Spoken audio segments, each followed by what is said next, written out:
Hello bachcho, let's read this question. The question says assertion A. Bilstein's test is used to detect halogens in organic compound and reason R. Bilstein's test is not always dependable. Option A, both A and R are true and R is correct explanation of A. Option B, both A and R are true but R is not correct explanation of A.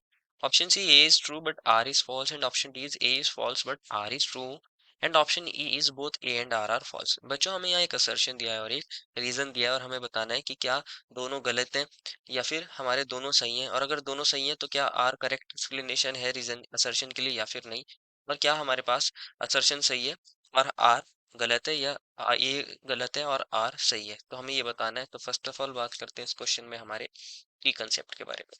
की concept क्या होगा बच्चों हमारे पास? Bell-stains test. क्या होगा ये? Beilstein's test. देखते हैं इसके अंदर होता क्या है और किस लिए इसको यूज करते हैं, बेल-स्टेन्स टेस्ट। तो ये हमारा यहाँ पे की कंसेप्ट होगा। समझते हैं इसके अंदर होता क्या है। बच्चों ये जो टेस्ट होता है, ये वाला टेस्ट हमें किसने दिया था? हमें ये वाला टेस्ट दिया था फ्राइडरिच ने। किसने दिया था? फ्राइडरिच ने दिया था। फ्राइडरिच कॉनराड बेलस्टीन्स ने दिया था। कॉनराड बेलस्टीन्स ने दिया था। और किस लिए इसको यूज करते हैं? इसको हेलोजेंस को डिटेक्ट करने के लिए यूज करते हैं इन ऑर्गेनिक कंपाउंड। किस लिए यूज करते हैं?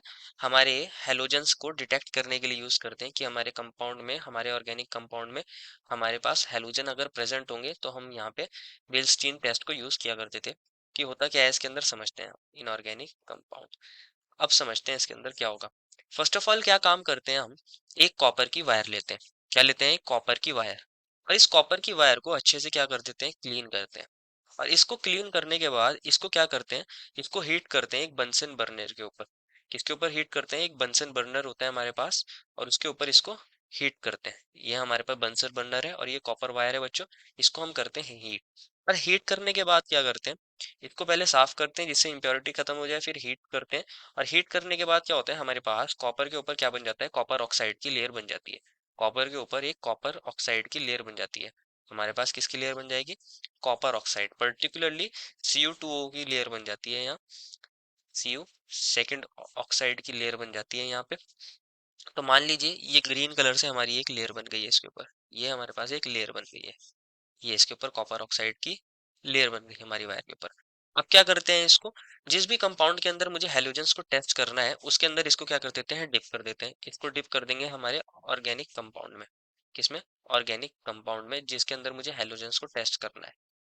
और हम अगर इसको डिप करने के बाद अगेन हीट करते हैं, दोबारा से हीट करते हैं, अगर हमारे पास हीट करने के बाद यहाँ पे ग्रीन फ्लेम्स देखने को मिलती हैं, ग्रीन फ्लेम्स देखने को मिलती हैं, तो यहाँ पे हमारे पास क्या बन रहा होगा? हमारे पास कॉपर हैलाइड बन रहा होगा। कॉपर हैलाइड बन रहा होगा। और ये हैलाइड कहाँ से आया? हमारे पास ऑर्गेनिक कंपाउंड में से आया।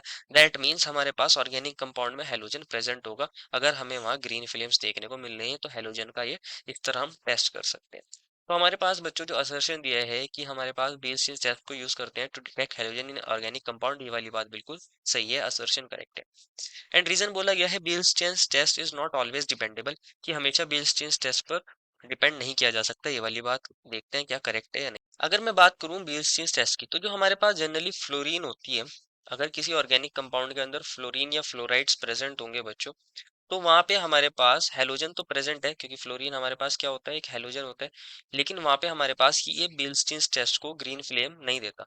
अगर हम इसका बेल्स्टीन टेस्ट करते हैं तो हमारे पास ग्रीन फ्लेम देखने को नहीं मिलती। यहाँ पे ये कोई बेल्स्टीन टेस्ट नहीं देता। तो हमारे पास हमेशा हम बेल्स्टीन टेस्ट पर डिपेंड नहीं हो सकते। ये वाली बात भी बिल्कुल करेक्ट है। और अब चेक करते हैं क्या हमारा रीजन करेक्ट एक्सप्लेनेशन है हमारे असर्शन के लिए या फिर नहीं। तो बच्चों हमें असर्शन में बोला गया था बेस्टिन टेस्ट को हम हेलोजन के लिए यूज करते हैं डिटेक्ट करने के लिए, ये बात सही है। और ये रीजन बोला गया कि बेस्टिन टेस्ट को हम कभी भी डिपेंड नहीं हो सकते उस पर, तो ये वाली बात भी सही है। लेकिन ये करेक्ट एक्सप्लेनेशन नहीं है।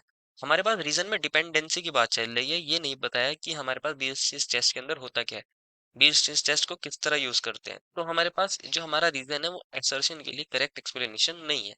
Therefore, final answer is option number B. Both A and R are true, but R is not correct explanation of A. I hope you understood it well and best of luck.